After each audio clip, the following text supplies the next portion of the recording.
The pounding hit my front door like a dropped toolbox, sharp, metallic, wrong. I squinted at the clock for 18 a.m. My heart tripped, then steadied into work mode. Hoodie.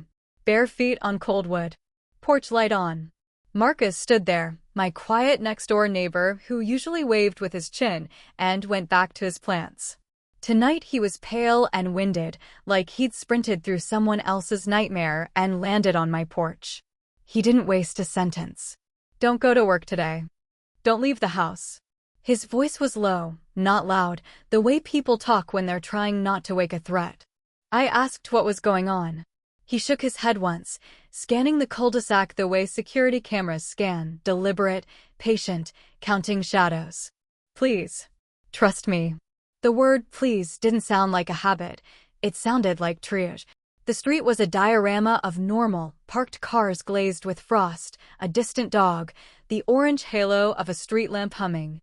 Marcus exhaled, long and steady, then stepped back toward his unit. No explanation. No neighborly apology. He moved like time was measured in footsteps, not minutes.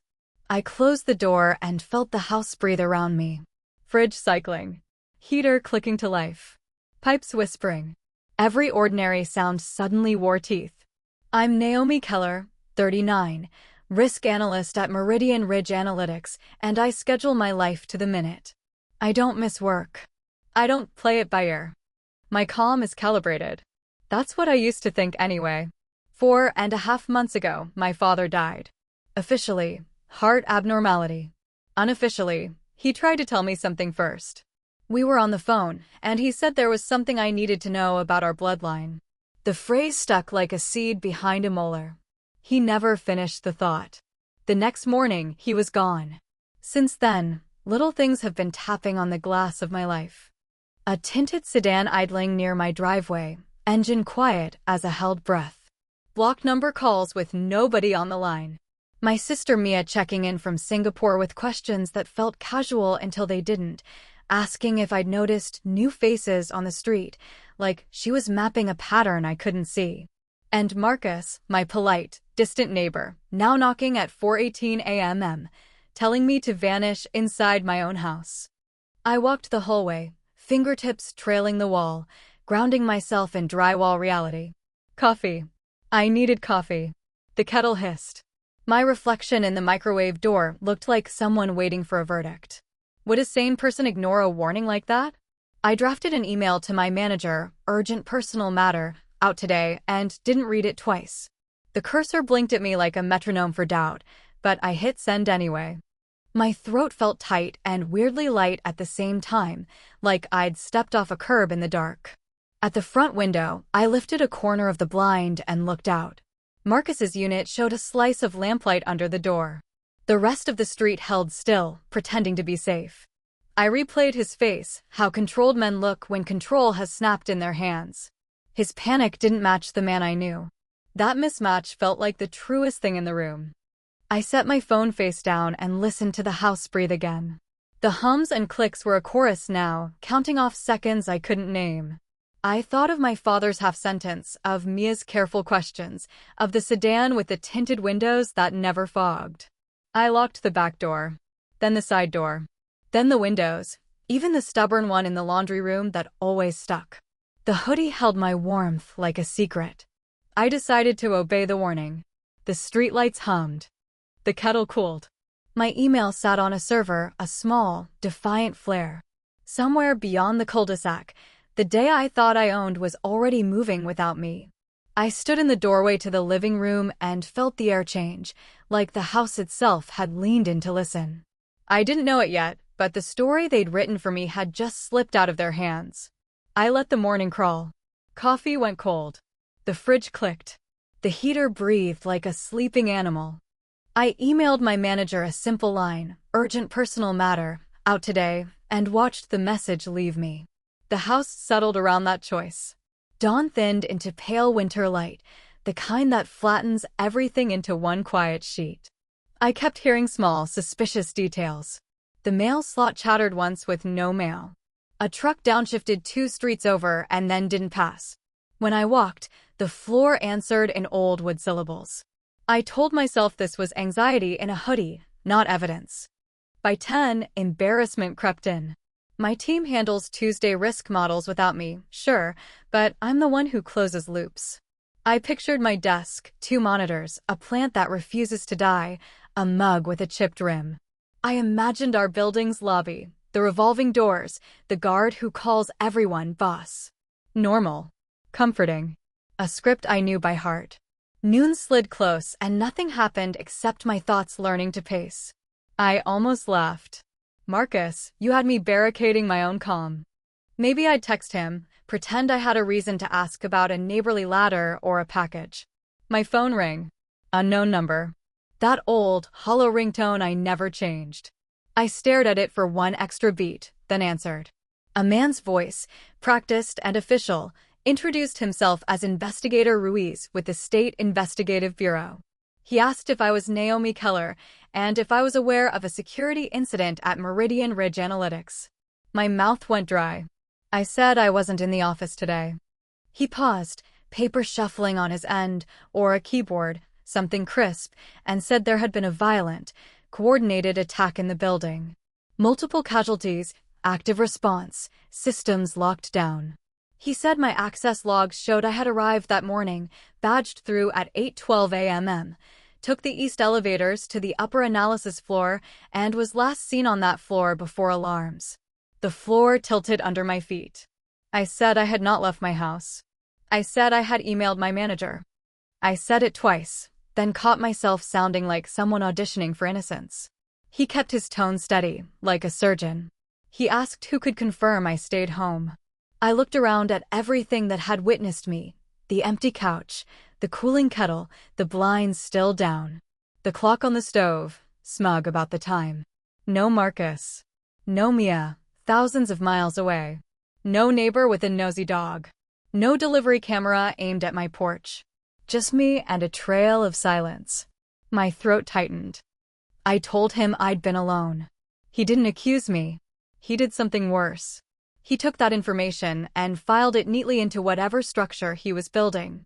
He said words like, "for your safety," and "we'll need your statement." He asked me to confirm my vehicle make and plate, and I did, because saying nothing felt like stepping into a deeper trap. I asked about the footage. If my badge was used, who showed up on camera? He said the garage feed was partly corrupted, faces blurred into a polite mess, but my plates were clear and my badge pings were clean. The kind of answer that sounds neutral until you feel the knife behind it. My heartbeat got loud in my ears. I moved to the window on instinct and lifted a sliver of blind. The cul-de-sac held its still life pose. Frost, quiet cars, a trash bin at the curb like a small blue sentinel. The tinted sedan wasn't there. That almost scared me more. He said this was an evolving situation. He asked me not to discuss details with anyone else and not to leave my location until they clarified my status. His voice stayed calm, but something in the cadence flexed, like the conversation was entering a shape I wouldn't like. I rested my forehead against the cool glass and closed my eyes.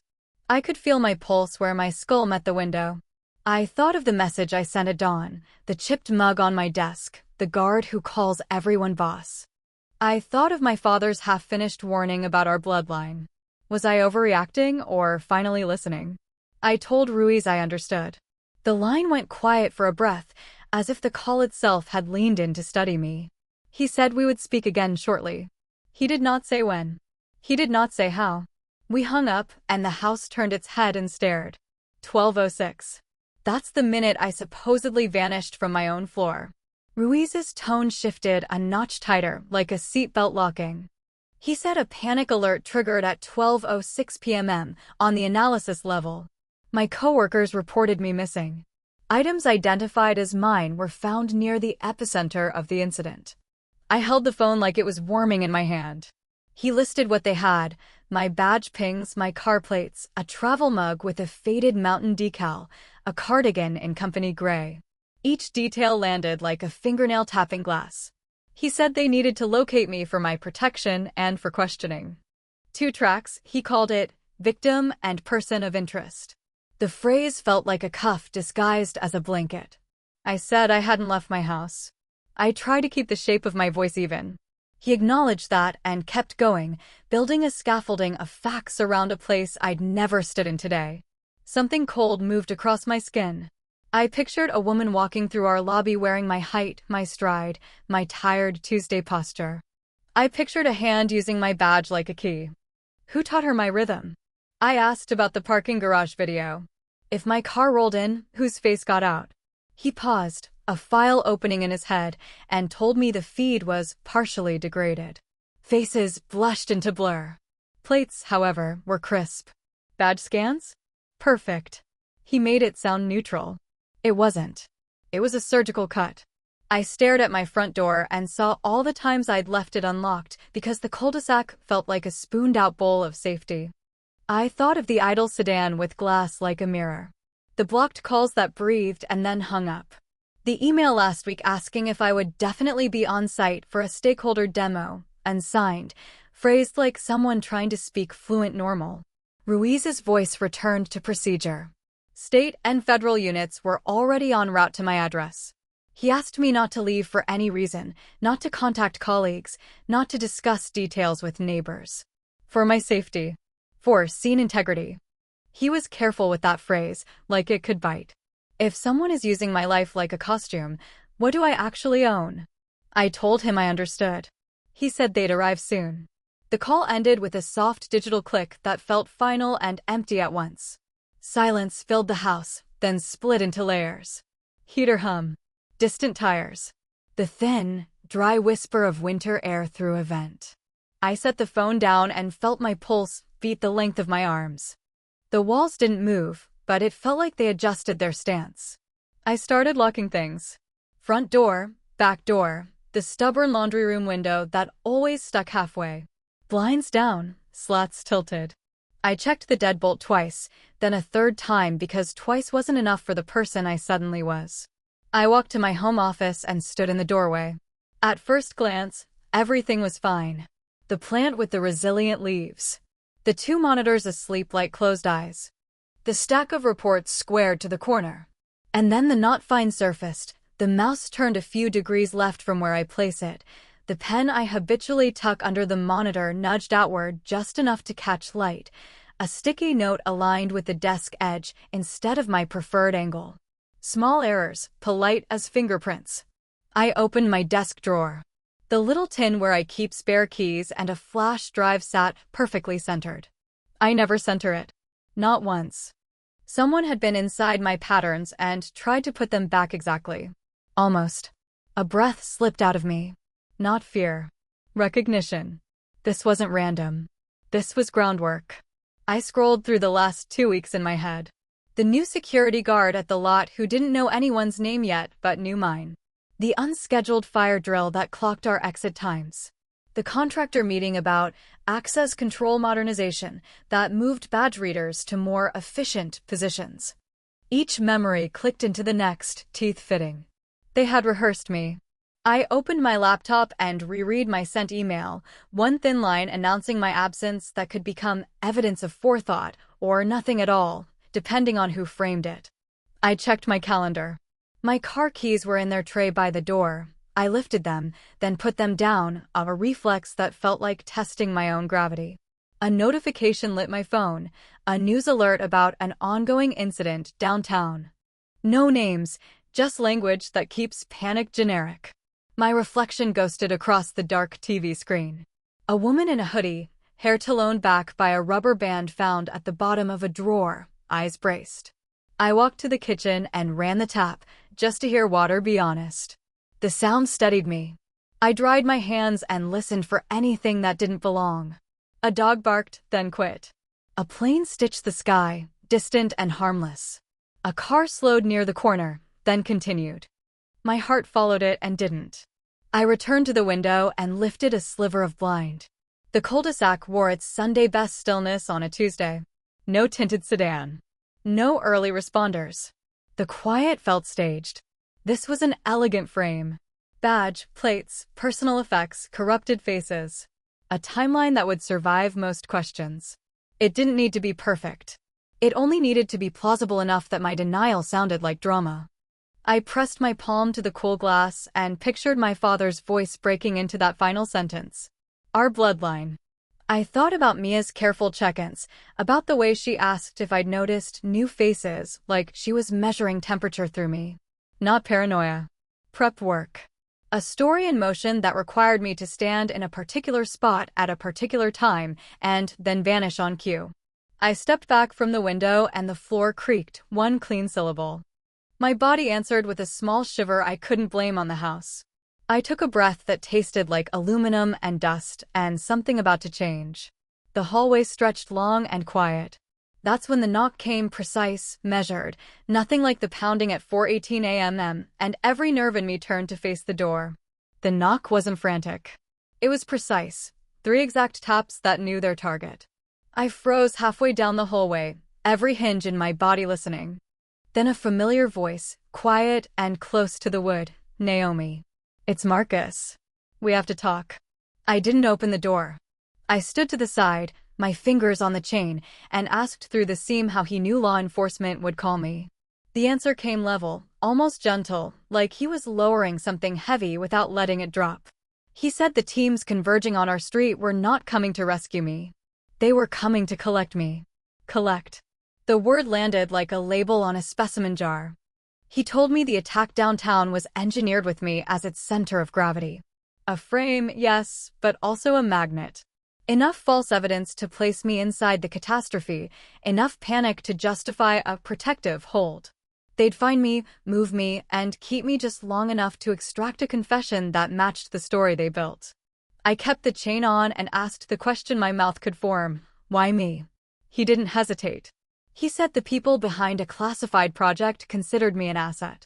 He said they'd been preparing the public record of my life for a long time so that, if needed, it could be flipped like a coin: heads, victim, tails, architect. Either side served their purpose. A car rolled by outside, slow, tires whispering on cold pavement. I pictured unmarked sedans setting up at the end of the block, radios pressed to sleeves. My breath fogged the peephole. Would you open a door that has decided to warn you? I slid the chain free. Marcus stepped in without wasting the space between us. He locked the door behind him, then crossed the room in 4 quiet strides and lifted a corner of the blind. He looked at the street with a professional kind of patience, the kind that counts windows and angles. He moved like he'd rehearsed my house in his head. Up close, he wasn't winded anymore. He was controlled, the panic from 4:18 a.m. tucked away like a weapon reholstered. He spoke while watching the glass. He told me the assault at Meridian Ridge targeted a specific cluster of employees and a set of systems, and that the chaos was cover. He said the badge pings, the planted cardigan, the corrupted faces, those were hooks designed for me. The story would hold long enough to make my denial look like noise. I asked him to turn around and tell me the part he was avoiding. He finally faced me. He said he hadn't moved in next door by chance. I felt my knees lock as if my skeleton had reached for a seat that wasn't there. He said my father arranged it years ago, embedded him on this cul-de-sac under calm, ordinary light, because there would come a day when the people running that project would activate their plan for me. On that day, Marcus's job was to keep me from walking into their hands. My father. The sentence felt like a match struck in a dark room. Marcus watched my face the way climbers watch a ledge. He kept his voice low.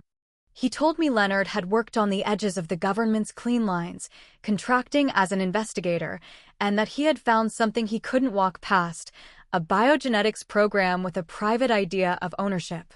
He said my father understood exactly how the program would try to reclaim me when the timing fit their models. The heater clicked. Somewhere, a mailbox creaked. I could hear my heartbeat in my mouth. I asked if my father knew he was going to die. Marcus didn't answer that. He answered the question beneath it. He said Leonard knew the cost of refusing.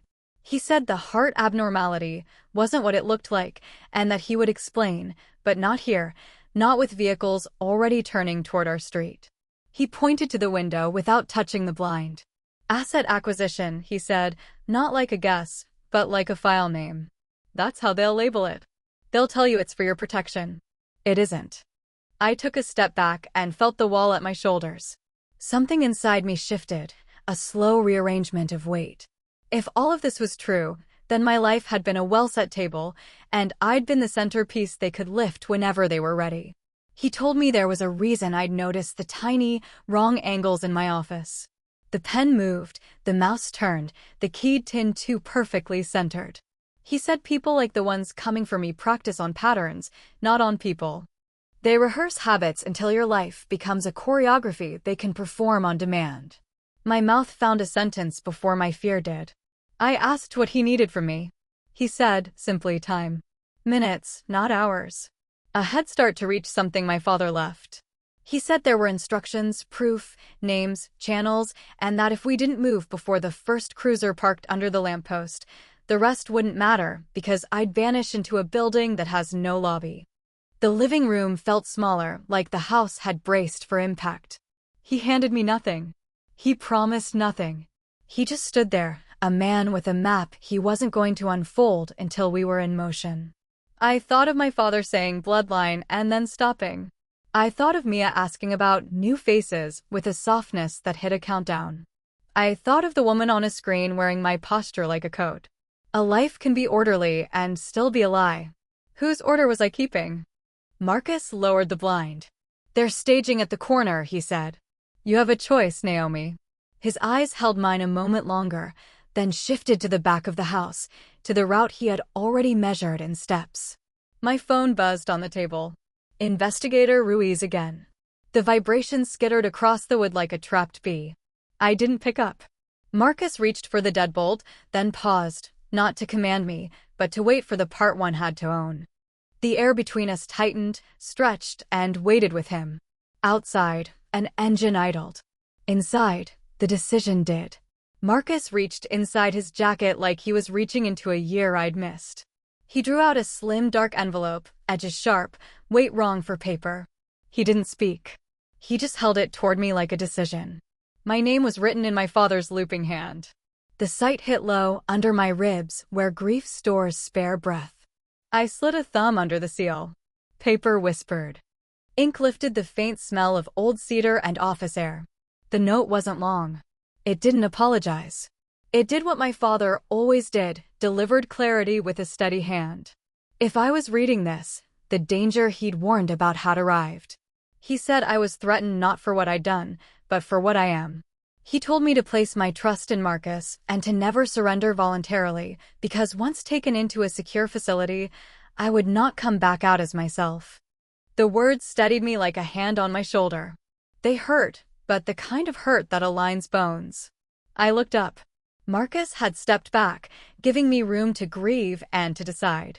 The house listened, heater clicking like a metronome for the next move. He began filling the gaps my father left in half sentences. He kept his voice low, close to the floor, the way people speak near sleeping children and bombs. Leonard Keller, tax consultant by day, had long worked as a contracted investigator for a federal oversight office. Years ago, his path crossed a clandestine biogenetics initiative wearing a patriotic mask and private intentions. Their model was simple: identify rare outliers, study them, and turn human variants into a gated resource. My spine felt cold and awake. He didn't rush. He described paperwork that doesn't look forged because it was never forged, it was authored. Health records tuned for monitoring. School forms that normalized extra tests. Family stories edited for portability. An identity built to track and reclaim. He paused, as if checking whether the floor still held. Then he told me what they did to my father. The heart abnormality was an induced event, an engineered compound designed to mimic a rare arrhythmia in middle-aged men. Clean in the blood after a day. Convincing on a report forever. Leonard had refused cooperation. He became a message. The room tilted, then steadied. I pressed the heel of my hand between my eyes and breathed until the sting retreated. The grief that came wasn't the loud kind. It was the kind that tightens your grip on your own name. Marcus reached into his jacket again and produced something small, a metal fob, matte black, etched with a cobalt triangle so blue it looked lit from inside. It was colder than I expected when he placed it in my palm, a little moon distilled to pocket size. He said Leonard gave it to him along with instructions: deliver only when activated conditions matched. The fob held keys to a remote archive my father had built off-grid. Inside that archive were encrypted lists, names, dates, payment trees, and enough documentation to pierce the myth the program had woven around itself. But the archive wasn't permanent. If I didn't reach it before the teams reached me, everything inside would be folded back into silence. "You'll vanish," Marcus said, "and so will the proof." Outside, a distant siren changed pitch, a lazy wail sharpening, turning onto a nearer road. The house exhaled. I slipped the note into my hoodie pocket, then the fob, feeling the triangle's smooth edges press into my skin like a promise that hurt a little. I asked how long he'd been here, watching my life breathe through the blinds. He said years. Embedded at Leonard's request, in case the plan ever woke up. He said he'd kept his distance because closeness reads on cameras and in reports. Distance looks like nothing. He didn't add the part one heard anyway. Distance also hurts. I walked to the window. A new car idled at the far end of the block, gray and patient, the kind that belongs everywhere and nowhere. Two silhouettes inside, still as tools. My pulse ticked in my neck. "What am I?" I asked, not to romanticize it, but because the question had teeth and needed my blood. He didn't give me a label. He summarized files, gene patterns outside the norm, immune markers that don't play by usual rules, recovery rates that puzzled pediatric notes. "They called you an asset," he said. "Your father called you his daughter. If your life was built like a cage, what do you call freedom?" I closed my eyes and saw my father at his kitchen table, pen between steady fingers, choosing each word for a day he wouldn't see. The aching part of me wanted to sit down and reread the note until morning found a way to be ordinary again. The living part understood morning was not being offered. Outside, tires whispered against cold pavement. A radio chirped, then quieted. The cul-de-sac gathered itself into a shape that fit an operation plan. I opened my hand and looked at the triangle again. Not a symbol I recognized. But my father never picked ornament over function. Somewhere, that blue meant open. Marcus moved toward the hallway that led to the back. He didn't rush me. He stood in the doorway and let me decide which version of myself would walk out of this house. The version that trusted the paperwork others wrote, or the one that trusted the man who kept his promise to a father I loved. I folded the envelope once, then again, and tucked it close to my heart. I slid the fob deeper into my pocket until the metal warmed. I told Marcus we should go. His shoulders eased half an inch. He crossed to the front window and lifted the blind a finger's width. The gray sedan at the corner switched off its lights. That told us more than sirens. He said we had minutes, not an hour. He pointed to the route he'd mapped 100 quiet nights ago, the back fence, the side gate, the narrow access road shielded by hedges, then the SUV he kept fueled and pointed at the only decision that mattered. I took one last look at the room that had held my calm, plan on the sill, coffee ring on the table, a life carefully arranged to look like safety. Then I turned toward the hall. The house seemed to lean with me, a small, tired thing trying to help. We moved. At the threshold, my phone buzzed again, Ruiz, persistent and patient. I let it vibrate in the empty air and followed Marcus into a colder, truer morning. Somewhere behind us, a car door opened and a voice murmured into a sleeve. The triangle pressed against my leg, pulsing with my stride like a second heartbeat that belonged to a future I hadn't chosen until now. We left through the back like the house had mapped our feet. Fence. Side gate. Frost-brittle hedges brushing our sleeves. The air bit hard. The sky was a flat, winter lid. Marcus's SUV waited nose out, engine already warm. The door thudded closed around me, sealing in the smell of cold air and clean fabric. As he pulled down the narrow access road, two unmarked cars slid to my front door like magnets finding north. Men in plain jackets stepped out, scanning with the focus of collectors, not neighbors. The tires met asphalt. The city unstitched behind us, porch lights, corners, a blinking crosswalk, then freeway. Sirens somewhere shifted key and fell away. I gripped the door handle until my knuckles argued, then let go. If my life had been a script, this was the page they never meant me to see. Marcus drove with the quiet of someone who trusts angles more than luck. Wipers clicked, a metronome for choices. He reached into the glove box and lifted a rugged laptop, rubber corners scuffed, screen already awake. He set it on my knees like a truth too heavy to hand me directly. A file sat open, clinical and intimate at once. Keller, Naomi, case file Omega 9C. Genomic asset, high priority, Project Aegis lineage. The words rearranged my breath. I scrolled. Tables, diagrams, childhood lab slips scanned into neat rectangles. Non-standard polymorph clusters. Atypical cytokine response. Multifamily viral resistance markers.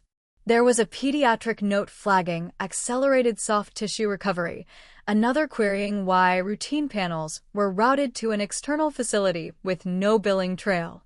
Chain of custody logs treated my blood like currency, requested, transferred, acknowledged, archived. Memoranda spoke in the soft voice of authority. Subject remains unaware. Enrollment is lifelong. Reacquisition window, age 39 plus or minus 9 months. Dates marched beside names I didn't recognize, initials wrapped in clearance codes. A comment field held 3 letters that tried to swallow me whole, asset. The heater breathed. The highway hummed. Out the windshield, the mountains were a smear of darker gray under a lighter gray sky. I remembered falling off my bike when I was 8, blood, gravel, the shock of skin knitting faster than the nurse expected. I remembered a phlebotomist who used an extra tube just in case. I remembered my father coming home late with his tie loosened and eyes that counted exits. Marcus didn't narrate. He let the file do it. When I reached a summary page, he nodded once, like a spotter at a range. That's the model, he said quietly. Omega 9C is your classification. Aegis lineage is the program. They don't think of it as evil. They think of it as orderly. Orderly. The word that used to mean safety now felt like a lid. I found a breadcrumb trail labeled with my old clinics, my pediatric practice, even a travel immunization from college. Each touchpoint forked into something else, requests, forwarding, a silent network wearing my milestones like a charm bracelet. Would you have done the same, kept scrolling when every line cut? Another tab waited at the top of the screen, pulsing gently. Acquisition protocol, Denver sector. Timestamp, today, 12:31 p.m. A route map overlaid my neighborhood in neat, pale lines. Notes, asset status, presumed distressed, non-compliant. Approach under protective authority. Custody, joint task force. My throat went dry again. I tasted metal. I wasn't a person in their plan. I was a destination. The freeway opened wide and empty. Sun tried and failed to break through the lid of cloud. In the glass, my face looked like a witness who hadn't decided to testify yet. Marcus changed lanes with a patient signal and spoke once more, a quiet guardrail. They rehearsed you. Now we write back. I stared at the word asset until it blurred, then resolved again. Another tab below it read, recovery options, voluntary/compelled. I didn't open it. Not yet. A small tremor moved through the SUV as the road shifted from smooth city to the coarser grit that leads away from the life you thought you owned. Somewhere inside the file, a cursor blinked, waiting to advance their story. I closed the laptop halfway and felt its weight settle on my knees. I wasn't lost. I was tagged. I asked Marcus how far back this went. He answered with a year, not a sentence. 16 years ago. We were a gray bullet on an empty highway. The SUV hummed. The laptop warmed my thighs like a small, captive sun. He spoke without drama, building a staircase of facts I could climb without falling. Leonard noticed a request he hadn't signed. Pediatric blood work routed to an external lab that didn't appear on any invoice. He checked the clinic's logs and found duplicate requisitions, routine panels mirrored by quality controls that always pointed to the same private facility. He called a friend in records. The friend lowered his voice and told him flags had been placed on my file since infancy. Long-term enrollment, the euphemism said. Enrollment in what? My father followed the paper the way other men follow weather. He mapped repeat couriers and odd shipping windows. He traced a tube lot number into a storage room that shouldn't have existed and a study that never published. He found the name they used when they wanted to sound noble, Aegis. The first reveal landed in my chest like a cold coin.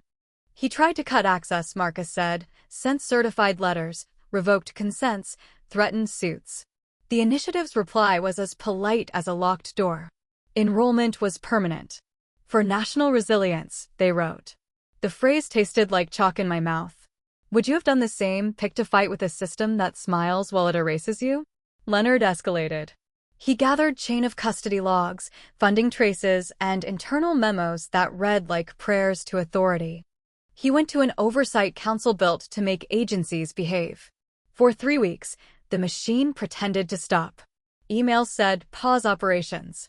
Meetings said, review scope. Then the lights dimmed. The council members rotated to other projects. The paper thinned and began to vanish. That was when the dying started. Not all at once.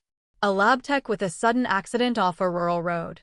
An auditor felled by a stroke 2 months before retirement. A contractor's house fire that conveniently consumed his backups. Too tidy to be random, too spaced to be obvious. Marcus delivered it like triage, short breaths, clean angles. The program didn't scold, it edited.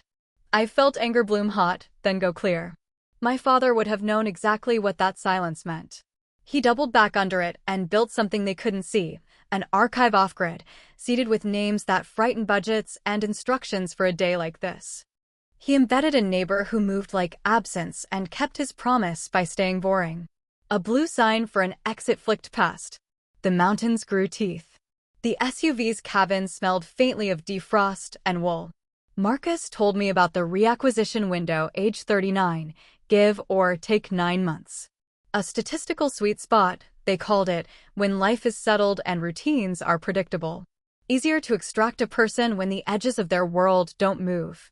He tapped the laptop where the phrase lived, reacquisition, as if I had ever belonged to them. I swallowed hard and felt last month land like an accusation. I'd gone for a routine panel after a winter bug that wouldn't leave.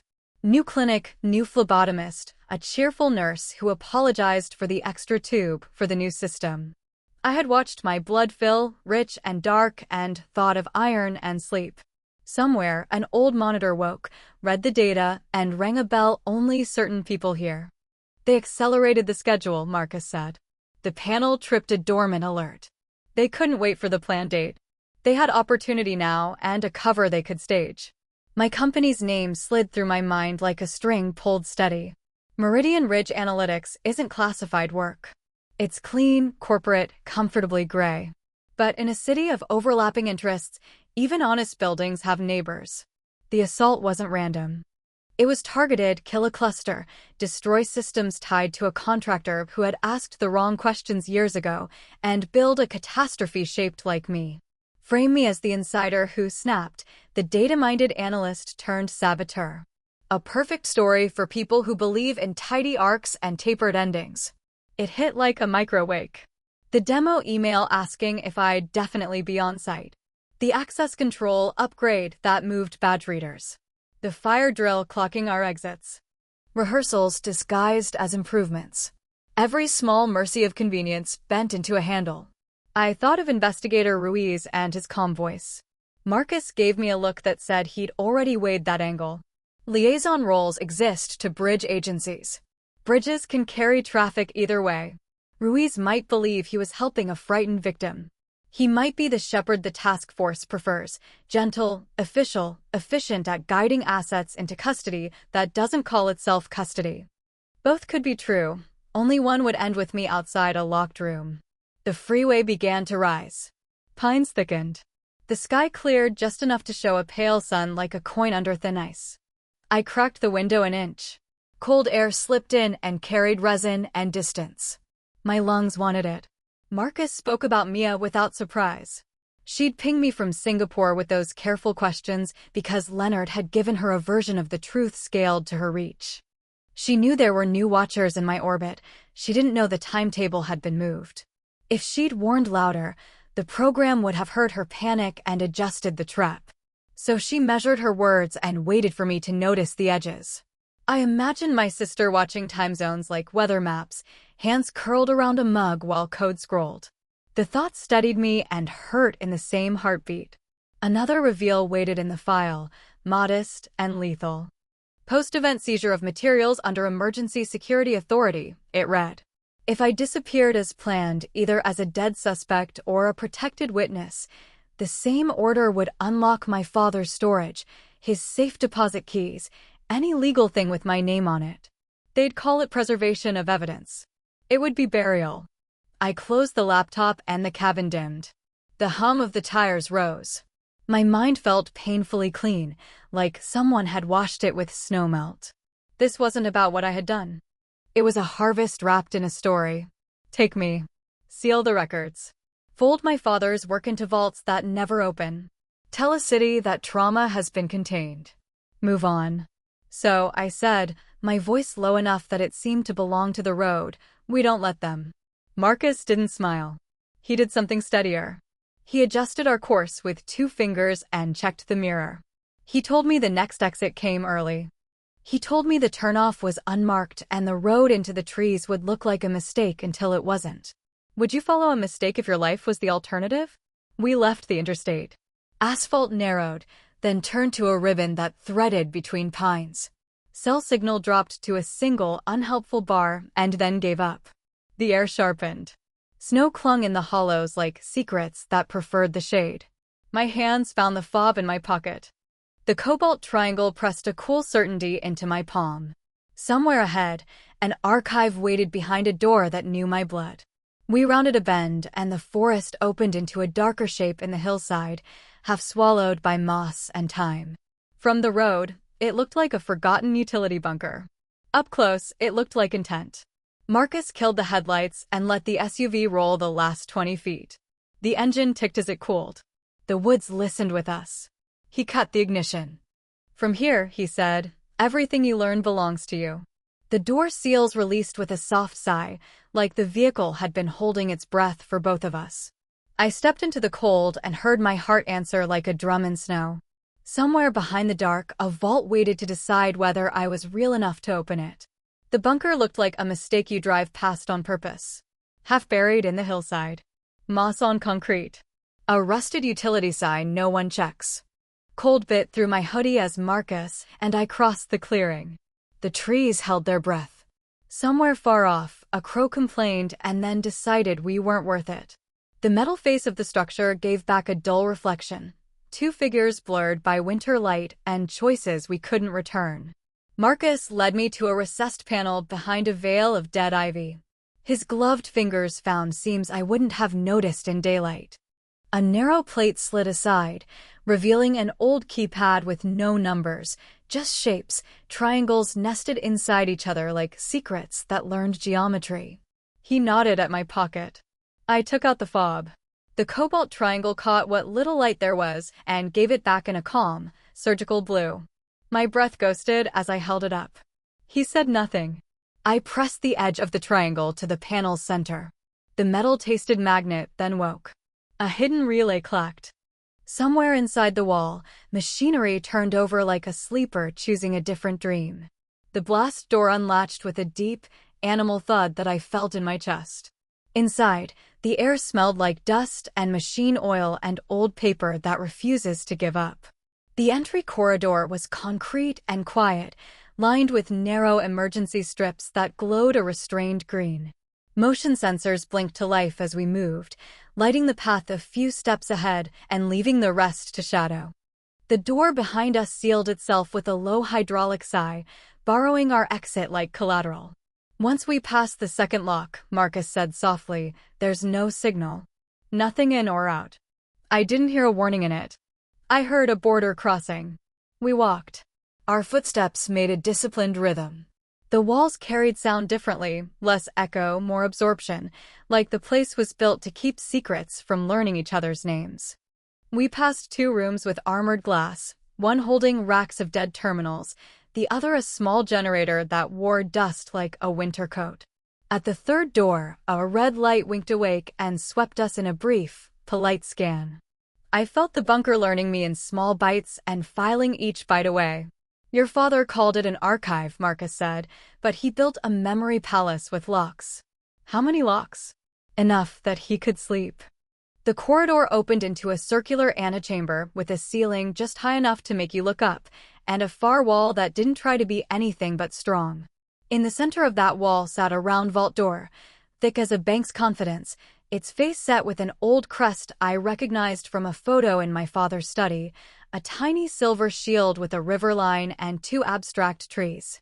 "Keller," he'd said once, half smiling. "We came from people who kept their own records." The sight hit low. Grief doesn't always slam. Sometimes it steps forward, takes your hands, and names you. Marcus angled me toward a waist-high pedestal to the right of the vault. A biometric panel slept there, edges soft with use, a thin bar of light like a closed eyelid. Below it, an inscription was etched into the metal, not a sentence, just coordinates. The numbers meant nothing to me until I remembered a childhood map taped to my father's garage wall. He'd circled a point in the mountains and said, "That's where your great-grandfather decided to stop moving." "How does it open?" I asked, already knowing the part that mattered. "Bloodline recognition," he said. "Direct descent only. Your father calibrated it to ignore everyone else, including me. So without me, this room is a tomb. For anyone but you, it is." A new kind of quiet moved through me. The years I'd called ordinary refocused, revealing scaffolding I hadn't seen. I thought of clinic visits choreographed to look like care, of forms written to feel routine, of a neighbor embedded next door because my father believed one day the music would start and I would need someone who already knew the steps. Marcus watched the corridor with a soldier's calm. "If you touch the panel, you start a clock," he said. "If you walk away, we can try to hide, and you'll never know what you're choosing against. Would you choose ignorance if the truth could burn the life you saved?" I looked at the vault again. The crest winked dull light back at me. The door wasn't ominous, it was patient. My palm itched with the memory of the triangle's cold. I wanted to hate my father for building a lock that only I could open. I couldn't. He had understood the enemy's appetite. Ownership is a hungry word. He had taught the door to recognize the one thing they couldn't forge without me. I stepped to the pedestal. The panel woke, eyelid lifting to a thin blue bar. A soft tone acknowledged proximity, the way autopilots greet pilots who shouldn't be surprised. I thought of Mia in Singapore, coding while the sky changed colors, waiting for a message that said I'd found what she was too far away to touch. I thought of Ruiz's calm voice, the "for your safety" cadence that felt like a padded room. I thought of the gray sedan outside my house switching off its lights as if darkness belonged to it. Marcus didn't speak. He didn't need to. He had been installed to be here when I arrived at the only question that mattered. I placed my hand over the panel. Cold glass. Then warmth, as if the device learned my temperature and pretended to be kind. A bar of light slid beneath my skin image, measuring ridge and valley, counting the small betrayals of pressure and pulse. The vault did nothing for a beat, and in that beat the bunker pressed its silence evenly against every surface until my breath sounded like trespass. A click. A second. The inner mechanics found each other's teeth. "Naomi," Marcus said, voice barely above a thought. "I know." I kept my palm steady. The panel hummed, satisfied by the pattern. A hidden relay engaged with a bass thump I felt in my knees. The circular door rotated a fraction, then stopped, waiting for an authentication it hadn't asked for yet. A narrow drawer slid open beneath the panel, offering a small lancet and a sterile pad. The message didn't print, but I understood it. Bloodline isn't a metaphor to machines. I stared at the lancet. Memory jolted me at 8, a nurse saying, "Just a finger prick," my father making a face to make me laugh, then looking away like men do when they wish the world would be gentler to their kids. Marcus stood still enough to be furniture. The emergency strips along the floor brightened by one shade, as if the room had leaned closer to hear my answer. Outside this concrete shell, Denver breathed through an afternoon that believed in traffic and coffee and fire drills that end.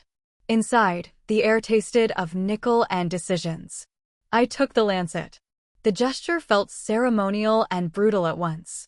I didn't flinch when the point kissed my fingertip. A clean sting, a bead of red like a planet starting. I touched the glass. The panel drank the mark and sang a note so soft I felt it more than heard it. The vault's locks withdrew in a sequence my father must have rehearsed in his head. Heavy, then light, old, then new. The door turned a slow quarter on a central axle, stopping at the line that meant about to open. Metal shifted. Air moved. Behind the seam, something waited, paper and code and a voice that had learned to survive in ink. The vault did not open yet. It breathed. And I stood there with my fingertip throbbing, palm tingling, heart counting off numbers I didn't know I'd memorized, one moment away from the story my father hid for the day I'd be brave or desperate enough to read it. The vault door completed its turn and sighed, like a held breath released. Cold air poured out, dust, machine oil, paper that learned patience. I stepped inside. The room was a circle carved into the hill's spine. Shelves hugged the walls, each lined with labeled cases and data bricks, neat as a surgeon's tray. In the center waited a low pedestal with a hardened capsule and, beneath clear protection, a single handwritten page. My father's handwriting moved across it like a river that knew the bends. I lifted the cover. My throat tightened at the first curve of his ink. He had written to the day, not the date, when the story around you starts to crack. He called me by my name in a way no one else did, like a note played on one string. He said if I had reached this room, then the program had stopped pretending to be careful. He didn't flatter me, and he didn't waste words. He told me I was not manufactured. Whatever lived in my blood had lived there since birth, long before their claims, their studies, their polite thefts.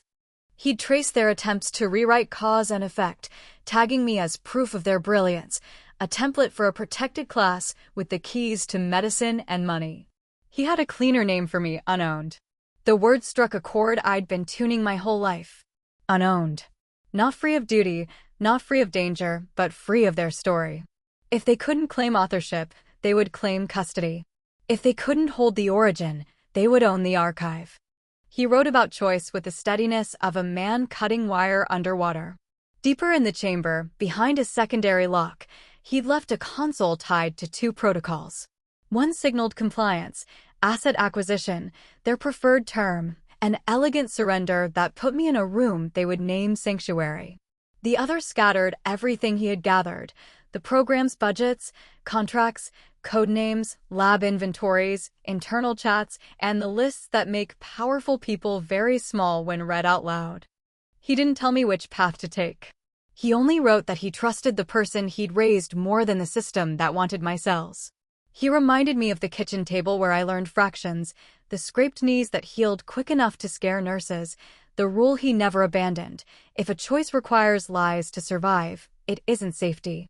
It's custody dressed like care. I pressed the page flat and let my eyes blur. The ache that rose wasn't pretty grief. It was something straighter: recognition, like seeing your own posture in a pane of glass and finally admitting it's yours. Would you choose a lock that promises life or a door that promises consequence? Coordinates, I murmured, tracing a set of numbers he'd penciled in the margin. Not a location, an index into the archive shelves. Marcus stayed near the doorway, not intruding on the moment, eyes moving in quiet arcs as if counting oxygen. His stillness felt chosen, not empty. I followed the index to a case labeled AE line/core names. Inside, a drive cluster, redundant, air-gapped, built like stubbornness. The tablets beside it woke under my hand and displayed copies of what the capsule held: procurement trails, consultation fees to academics with good reputations, private security tasking orders, even memos that translated human pain into clean line items. Each piece slotted into the next until a picture clicked into place with a sound I could almost hear. A second case held the shadows around my father's death. I skimmed the lab analysis, an engineered compound designed to imitate a sudden heart malfunction, metabolized into plausible nothing within hours. Photos of handwritten labels. Emails about delicate personnel matters. A purchase order for lab supplies routed through 3 shells. The cruelty was clinical, almost shy. Murder by decorum. My hands went cold despite the room's steady temperature. I forced myself to keep reading, because turning away felt like a luxury I no longer owned. Another file mapped the reacquisition window, complete with my birthday. They hadn't lost track. They had waited for the rhythms of my life to smooth, then moved the date when the clinic's panel rang their bell. My mundane cold had turned into a beacon. I heard my breath in the quiet and realized it had synced with the bunker's low mechanical hum. The building breathed. I breathed. The decision drew closer. Marcus finally moved. He didn't touch the evidence. He just angled his chin toward the far side of the chamber, where a low door hid under a spill of shadow. "Secondary lock," he said, keeping his voice level. "The console he mentioned." I carried the letter with me like a talisman you don't show customs. The door responded to the fob with that same cobalt blink, willing and precise. A short corridor led us to a smaller room, clean and functional, the kind of space built by someone who loved systems and hated waste. Against the back wall, under a tempered shield, waited a compact console with 2 prompts. The labels glowed softly, the way hospitals dim their lights to convince you they're gentle. I didn't touch the glass. I just read and felt the words settle. Asset acquisition. Global disclosure. No flourish. No poetry. Each option built to fit a hand. I stepped closer and caught a distorted reflection of my face, stretched across the curve of the shield. For a second, I saw the woman the program preferred, compliant, grateful, a miracle under contract. Then I saw the woman my father had written to, tired, yes, scared, yes, but standing and not alone. My thumb found the spot on my finger where the lancet had kissed. It throbbed, a small drum. A part of me cataloged risks with the calm I use for clients. Press this, and you'll detonate careers, maybe lives. You'll ignite chaos that burns fast and wide. Another part cataloged the other future. Press that, and you'll stay alive, perhaps, but in a room without windows, your name turned into a reference number, your story told to you until you forget the sound of your own version. What would you choose if both doors promised to end the life you knew? Marcus said nothing. The quiet held like a stretched rope. Somewhere deeper in the archive, a relay clicked, cooling cycle, or a clock my father set long ago to remind me that time is a character, too. I placed my palm on the shield, not to activate anything, just to feel its barrier. Smooth, implacable, indifferent to human tremor. The letter rustled in my other hand, paper alive enough to argue. I could almost hear my father in the room, his steady footfall, the way he cleared his throat before saying something hard, the pause he respected after giving me a choice. The prompts glowed, patient. Behind me, beyond the thick walls and the sleeping trees, an afternoon in Denver kept pretending the world is manageable. In here, the story had narrowed into a line I could cross with one finger. My breath fogged the glass, then faded, then fogged again. 2 futures waited, both hungry. I looked at Marcus. His eyes didn't try to lead me. They reflected me back, small and clear. The shield locked with a soft tick, recognizing proximity, waiting for decision. I took a breath that felt like opening a door in my chest. And I reached for the choice that would make silence impossible. I didn't count down from 3. I pressed the glass and owned the risk. Global disclosure brightened under my palm.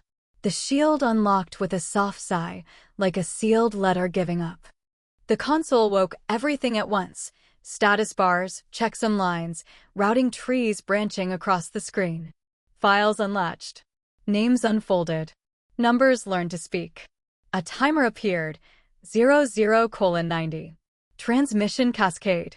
The bunker vibrated, a throat clearing before a confession. Messages flashed in clean white type. Node 1 received. Mirror A acknowledged. Press packet, seated. Oversight channels, active. The architecture my father built years ago stretched awake and started to run, relay to relay, like a rumor finally telling the truth. I braced for regret. It didn't come. What arrived instead was clarity, cold and precise. At 00:61, the room changed pitch. A buried alarm thumped through the floor, location pinged, heartbeat doubled. Marcus didn't flinch. He took one step toward the exit and waited for me to finish what I'd started. I watched the last pieces click into motion, budget trails finding daylight, internal chats unmasked, procurement orders tied to signatures that looked expensive even without titles. A wireframe of the program's spine assembled on the screen. I felt the strange, proud ache of recognizing an enemy without their mask. 023. The console asked for a final confirm. I gave it my hand again. The system answered with a calm tone that smelled like machine oil and paper. Midnight. A bell so soft it felt private. Done, I said. The word steadied the room. We moved. The archive shifted into a different animal. Red strobes blinked at the periphery. A distant klaxon started low and widened, a siren becoming a horizon. We crossed back through the circular chamber. I slid my father's letter under my hoodie over my heartbeat. The vault door began to close behind us with the patience of heavy things. Marcus led me to a hatch I hadn't noticed, flush with the wall, painted the same stubborn gray. The fob's cobalt triangle kissed a hidden port. The hatch snapped and released cold air that smelled like pine and iron. We slipped into a narrow tunnel that sloped down and then up, handrails icy under our palms.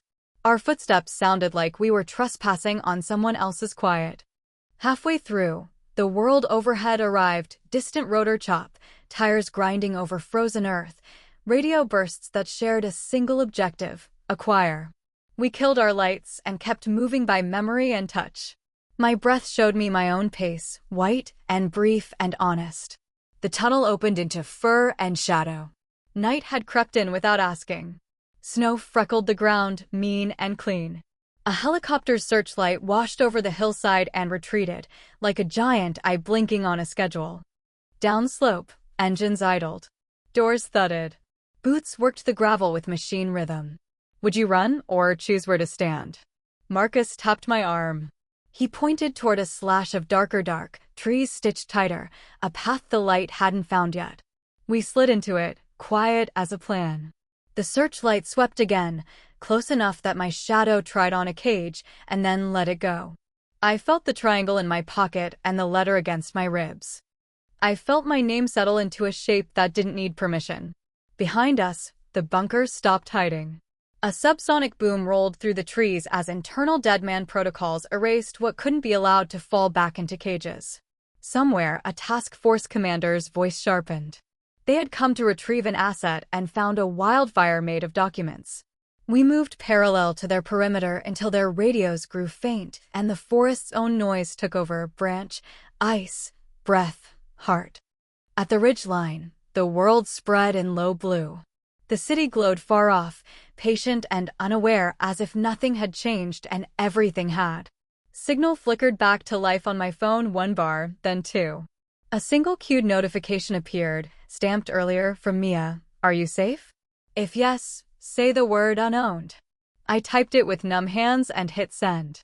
3 bubbles appeared, then a small green delivered, then a single word came back: heard. Relief was a simple thing: warmth, not fireworks. Marcus exhaled for the first time in minutes, a quiet release that sounded almost like gratitude. We kept walking, not fast, not slow. Pace you choose when you've decided not to be chased, even if you are. By midnight, my name was on channels that never say names until lawyers leave. Journalists who had owed my father favors started paying them back in headlines. Oversight in 2 countries posted a midnight docket. A warrant canary turned gray. The program architects woke in houses with lovely kitchens and learned how small a secret becomes when your budget learns to scream. I didn't feel triumph. I felt alignment, bones under skin, story under noise. Revenge wasn't a blaze, it was a steady switch from silence to signal. Justice wasn't a finish line, it was a posture I could keep. We reached the service road. Snow crunched. Air felt cleaner than fear. Marcus unlocked a second vehicle that existed because he plans for versions of nights like this. We climbed in without turning on the dome light. The heater gave us back our hands. He didn't say congratulations. He didn't say sorry. He said, next steps, and that felt right.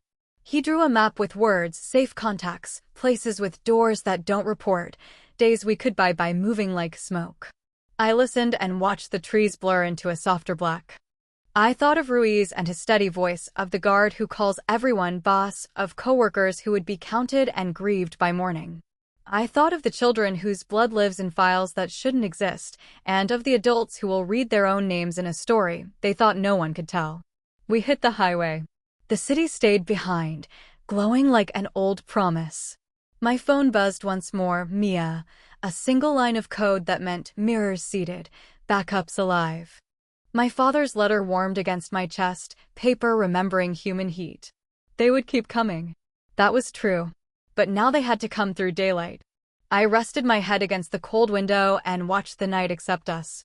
For the first time all day, I felt sleep reach for me with an open hand. I didn't take it. Not yet. I watched our lane, counted markers, and measured breath. I wasn't a missing person. I wasn't an asset. I was unowned and finally mine.